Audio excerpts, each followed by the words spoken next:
자, 이게 별거 아닌 것 같아서도 이게 엄청난 거야, 이게. 아이고. 그럼 미국의 기준금리라는 게, 자, 미국이 킹달러, 요즘 킹달러라고 하죠. 자, 킹달러가 이제 어떻게 돼요? 이제 저기 그 가치가 떨어질 거야. 왜? 기준금리를 낮추니까. 왜? 이유는 간단해. 미국에서 돈이 달러가 이제 밖으로 빠져나갈 거야. 왜? 이유는 간단해. 미국 은행이나 여기다 놓으면 어떻게 돼요? 채권 은행이나 채권 국채를 사면 어떻게 돼요? 이자를 짭짤하게 줬던 거야. 근데 기준금리 내리면 채권금리도 당연히 내려. 그러면 어떻게 해요? 별 볼 일 없어. 재미가 없어. 그러면 미국에 있던 달러가 이제 해외로 이제 반출이 돼요. 나가요. 그러면 어떻게 하냐? 미국의 달러의 가치가 어떻게 이제 떨어져요. 이제. 그러면 지금이 어떻게 하냐? 지금이 킹달러에 어떻게 보면 최고 꼭지점에 있는 상태야. 요즘 킹달러죠. 있죠. 지금 전 세계에 있는 돈을 갖다 미국이 다 어떻게 해요? 그냥 블랙홀처럼 홀입을 한 거야. 뭘로? 기축금리로. 5.5%라는 그 기축금리를 해서 뭐야? 그러면 어떻게 하냐? 자, 미국 사람들 은행 가서 대출 받으려면 10% 이상 대출 받아야 돼. 어지간한 사람들 10%짜리 이자 내고 대출 받아야 돼. 미국 사람들. 그러니까 다 죽겠다고 난린 거야. 지금 기축금리 내려달라고.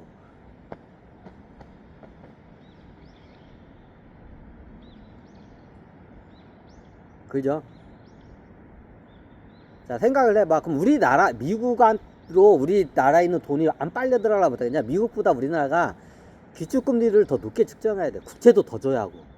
첫 번째 국채금리도 미국보다 더 높아야 하고, 기축금리도 미국보다 높아야 돼. 그래 안 빨려 들어가. 우리나라에 있는 저기 달러가 미국으로. 근데 못한 거야. 원래 올려야 돼.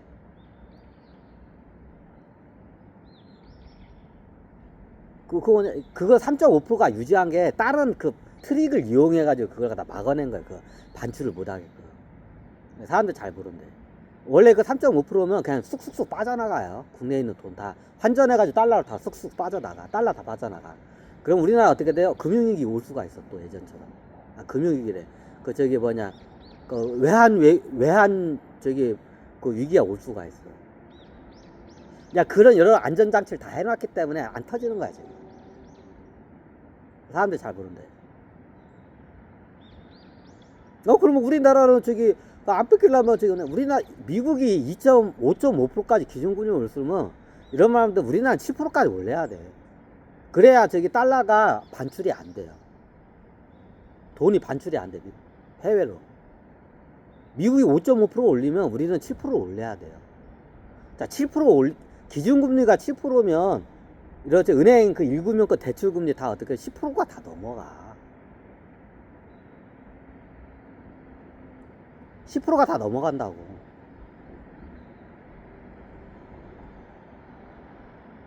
은행 대출금리가 10%가 넘어가. 그럼 기본이 어떻게 하냐? 아무리 싸게 사도 12% 정도 왔다 갔다 해요. 그 여러분들 은행금리 12%로 해서 저기 아파트 담보대출 그 받은 거 그 이자 낼 수 있는 사람 손 들어봐. 자, 서울에 있는 사람들 30억 여기 은행 저기 빚이 있어.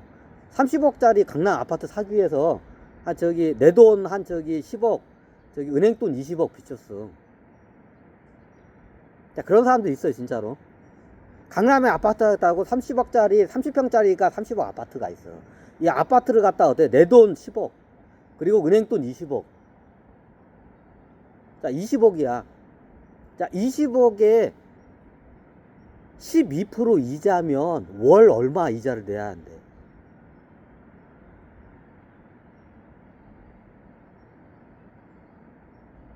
월 1%를 내야 돼. 자, 20억이 1%가 얼마야? 2천만 원. 그러니까 이자만 원금 상관없이. 자, 20억 그런 사람들 많아요, 지금. 사람들이 잘 그러는데. 30억짜리 아파트가 있는데 20억이 대출이야. 10억인데도. 20억을 갖다가 내가 대기업을 다니고 있어. 대기업 다니는데 내 연봉이 연봉이 딱 1억이야. 꿈에 그리던 억대 연봉 1억짜리 연봉이야. 내가 삼성전자에 다니는 어떻게 삼성맨이야. 연봉이 1억이야. 연봉 1억 실수령 얼마? 600 몇십만 원밖에 안 돼. 월 600 몇십만 원밖에 안 돼, 실수령. 근데 어떻게 월 몇백만 원 실수령인데 어떻게 돼요? 이자가 얼마 나가요? 20억인데 1% 20억이 1%가 얼마예요? 얼마예요? 2천만 원. 내 월급이 600 몇십만 원인데 이자를 2천만 원 내야 돼. 이런 사람도 있어.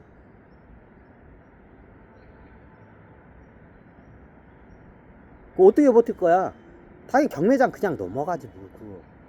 그 부동산 때문에 그걸 우리나라 못 올려. 그 우리가 한 기준금리 6% 이상 올렸으면 다 작살 났어 벌써. PF 그냥 예전에 터졌어 다.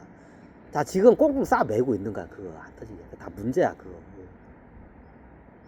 뇌관이 여기저기 많아 굉장히 문제가. 그것 때문에 지금 우리나라 기준금리 3.5%에서 멈춘 거예요 그게.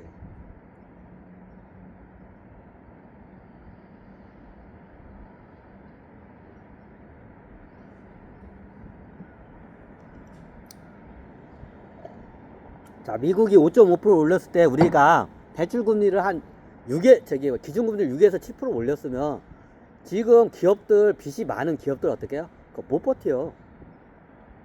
버틸 수가 없어 그거. 버는 것보다 이자가 몇 배야. 버는 돈보다 이자가 몇 배가 나가. 그거 도저히 못 버텨 그거. 그러면 어떠냐? 주가가 작살이다.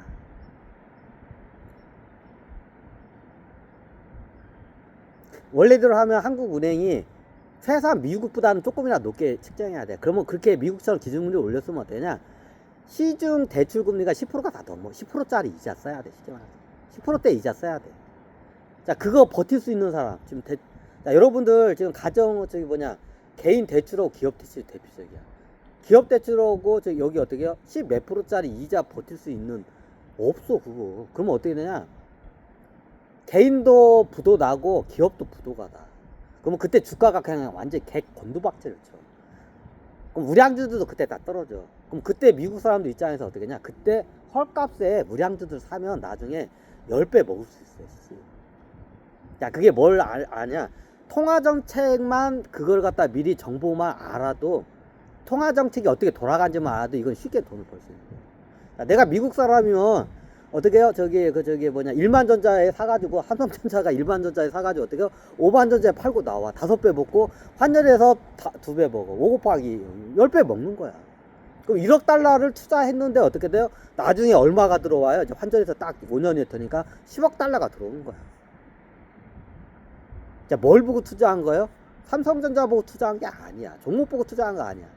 환율 정책 보고 투자한 거예요. 환율이 그렇게 되면 어떻게 되냐? 한국 같은 경우 환율이 올라가면 수입을 하는 나라이기 때문에 원자재 값을 비싸게 사기 때문에 영업이익이 어떻게 해요? 작살이 나요. 그러면 주가가 떨어져. 그러면 어떻게 되냐? 환율에서 미국 사람 입장에서 우리나라 삼성전자 살 때 환율에서 어떻게 반값으로 싸게 사. 그리고 주가에서 반값으로 사. 이게 어떻게 이게 반의 법칙이야, 이게. 자, 환율에서 반값으로 해서 싸게 원화를 사. 그리고 어떻게 돼요? 우량주를 반값까지 떨어져. 그럼 반값에 사. 그러면 때가 기다리면 이게 다시 요요 상태로 돌아와. 그러면 그때 어떻게 돼요? 종목에서 2배 먹고 환율에서 2배 먹으면 어떻게 4배야. 2 곱하기 2면 4배죠. 4배 그냥 먹는 거야. 지금이 그 시기야. 이제 미국 사람들 입장에서 어떻게 하냐? 지금 삼성전자나 이게 저기 국내에 저평가된 주식들 많아. 그러면 어떻게 해요? 원화를 갖다가 싸게 살 수도 있고 주식을 싸게 살 수 있는 기회. 이거 월가 애들이 이렇게 쓰는 방법이야. 이게 뭘 보고 투자하는 거냐? 종목 안 봐. 이미 삼성전자나 포스코나 뭐 이런 회사 좋은지 다 알아. 우량하고 좋은지. 뭘 보고 투자하냐? 환율 정책 보고 투자하는 거예요. 왜? 환율 정책을 이렇게 한번 흔들어대면 우리나라 같은 게 어떻게 돼요? 환율을 해서 싸게 살 수 있고 환율을 싸게 살 수 있고 그럼 어때? 환율이 그 나라의 저기 우리나라 환율이 올라가면 어떻게 되냐? 이게 주가가 다 떨어져. 그럼 주가를 싸게 살 수 있어. 이게 2단계 작업이에요. 그러면 뭐 어떻게 되냐? 그 월가에서는 다 이게 소문이 돌아.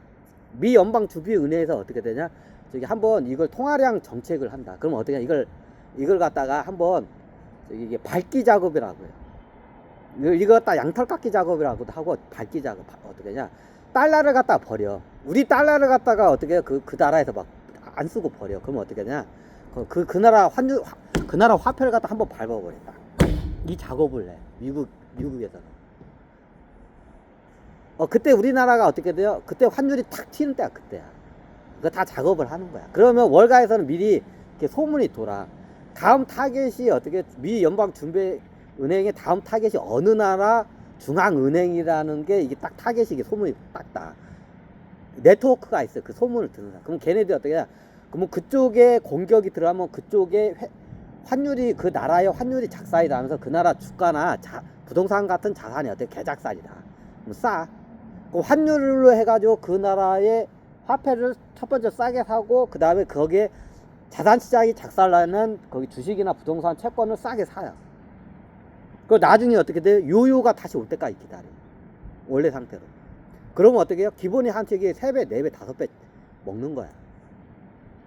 이게 뭘 보고 투자하는 거냐? 환율 정책, 기축 통화 정책을 보고 이거 투자하는 방법이에요. 근데 우리나라에서는 안 통해. 미국에 가서 해야 돼, 정확히. 네, 미국이 기축 통화 국가기 때문에. 우리나라에서는 안 돼, 이게. 자, 이게 어떻게 해서 기축 통화 정책으로 돈을 벌 수 있는지 한 예시를 줘. 이거 말고도 많아요. 자, 똑같아요. 부동산도 똑같고, 채권도 똑같고, 주식도 똑같아. 모든 자산이 똑같아. 투자는 기본이 뭐예요? 쌀 때 사서 어떻게 비쌀 때 파면 돼. 별거 없어. 쌀 때 사서 비싸게 파서 그 차익만큼 수익을 내는 거야. 별거 없어. 쉽죠. 그러면 그 나라 돈값이 쌀 때 그 나라 자산시장도 똥값이 돼. 대표적인 우리나라 IMF야.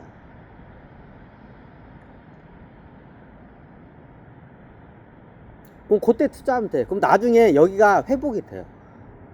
어느 시기가 되면. 회복이 되면 어떻게 되냐? 환율도 회복이 되고, 원래 상태로 회복이 되고, 주가도 원래 상태로 회복이 돼. 그럼 회복된 상태에서 어떻게 빠져나오면 기본이 4~5배는 먹어요. 4~5배는 먹어요. 자, 이게 뭘 보고 저기 투자하는 거냐? 환율 정책 가지고 투자하는 거예요. 자, 그 어느 나라든지까지 대표하는 우량 기업들이 있기 마련이에요. 뭐 그런 기업에다 투자하면 돼요. 우량 기업도 떨어져. 아니, 그렇게 따지자면 저기 그 벤처 기업들은 그때 다 망해. 그래서 벤처 기업에는 투자 안 돼. 그때 우량 기업에만 투자해야 돼. 그때 대부분 이런 작은 회사들은, 약한 회사들, 그리고 이게 좀 이렇게 비리가 많은 회사들, 빚 많은 회사들은 그때 다 도산을 해. 그럼 그 도산을 해서 아무리 투자해봤자 요요 없어. 그냥 빵원이 돼. 그런 데다 투자하면 안 돼. 자, 제가 기축통화에 대해서 설명할 때 왜 기축통화의 정책을 알아야 하냐, 우리가 입장에서. 자, 그건 간단해요. 기축통화로 해서 어떻게 돼요? 그게 기축통화를 보면 그 돈의 흐름이라는 게 보여요. 그 기축통화 정책을 그래서 알아야 돼. 그러면 돈을 벌어. 자, 돈 벌기 쉽죠? 자, 내 말 들으니까 돈 벌기 쉽잖아. 그럼 우리나라 입장에서는 그게 안 돼. 미국 입장에서는 안 돼. 미국이 기축통화고. 그럼 미국 입장, 달러 입장에서 보면 전 세계에 어떻게 되면 다 한 번씩 튀어요. 그 나라의 화폐가 한 번씩 탁 튀어. 탁 튈 때 그때 들어가면 돼. 그때가 타이밍이야. 그러면 그때 들어가서 우량주들 사놓으면 어떻게 하냐? 4~5배는 그냥 먹어. 이게 월가할 때 돈 버는 방법이야. 이게 기축통화 국가의 이게 장점이야. 이게. 우리나라는 안 되게. 우리나라뿐만 아니라 대부분 나라가 이게 안 돼. 가능한 게 이게 기축통화 미국만 가능. 아니, 제2의 기축통화 유한화도 있잖아. 유한화는 그게 안 통해. 그건 나중에 설명드릴게요. 그 이유가 있어. 아이고.